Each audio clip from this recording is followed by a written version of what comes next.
Here in London with your international news around the world in 5. A UN climate panel has sounded a dire warning, saying the world is dangerously close to runaway warming and that humans are unequivocally to blame. The landmark study has highlighted that heat waves, flooding and droughts will be more frequent and more intense as the world is set to hit the 1.5 Celsius degree global warming limit in the next 20 years. The report also warns that even in the most optimistic scenarios, some changes are already locked into our systems, including sea level rises. This will never be reversed, not even under the lowest emissions scenario. We also have to remember that these are all just symptoms of the climate crisis. We're not talking about the root cause itself. The Taliban have rejected international calls for a ceasefire in Afghanistan as they push for new territory. The group has seized 5 provincial capitals in Afghanistan since Friday in a lightning offensive that appears to have overwhelmed government forces.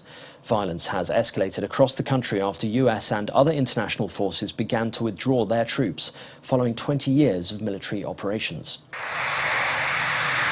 Meanwhile, Russian jets have been flying over a military base in Uzbekistan near the border with Afghanistan as Moscow monitors the security situation in the country. Wildfires are continuing to rip through the Greek island of Evia, prompting residents to flee to safety by sea. More than 2,000 people have already been evacuated, with elderly residents carried onto ferries. Firefighters have been struggling to keep fires at bay in a number of villages on the island. Wildfires have erupted in many parts of the country during Greece's most severe heatwave in 30 years, in which temperatures have spiked to 45 degrees Celsius. The Belarusian president has said that sprinter Kristina Timanovskaya had been manipulated into defecting during the Olympics and fleeing to Poland. Alexander Lukashenko, speaking at a briefing, denied her assertion that she had been escorted to Tokyo airport by security service agents. The athlete arrived in Warsaw last week after she refused her coach's instruction to return to her homeland from Japan and was offered a visa by Polish authorities. Meanwhile, Kiev residents, mostly Belarus citizens who fled their home country, have protested outside the Belarusian embassy 1 year after the disputed presidential election. Japan's Prime Minister has attended a memorial commemoration of the 76th anniversary of the atomic bombing of Hiroshima and Nagasaki.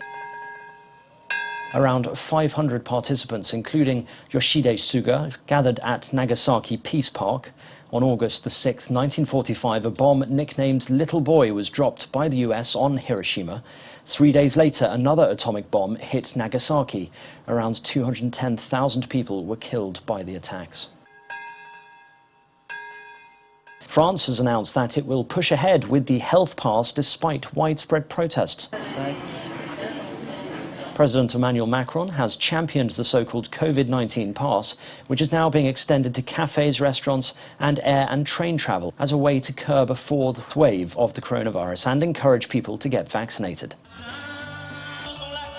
Protesters marched in cities across the country in a 4th consecutive weekend of demonstrations, denouncing what they see as oppressive rules.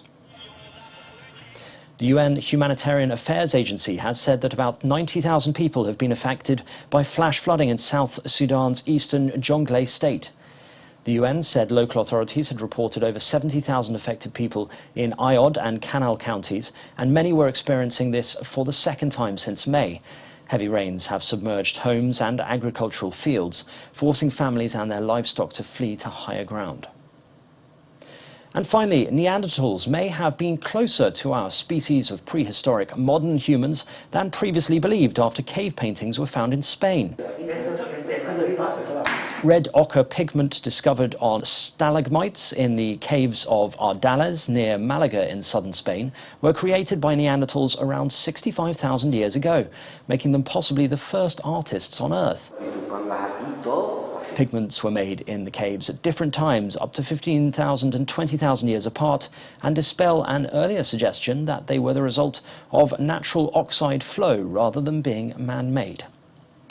And that's your international news around the world in 5. Now back to Lagos.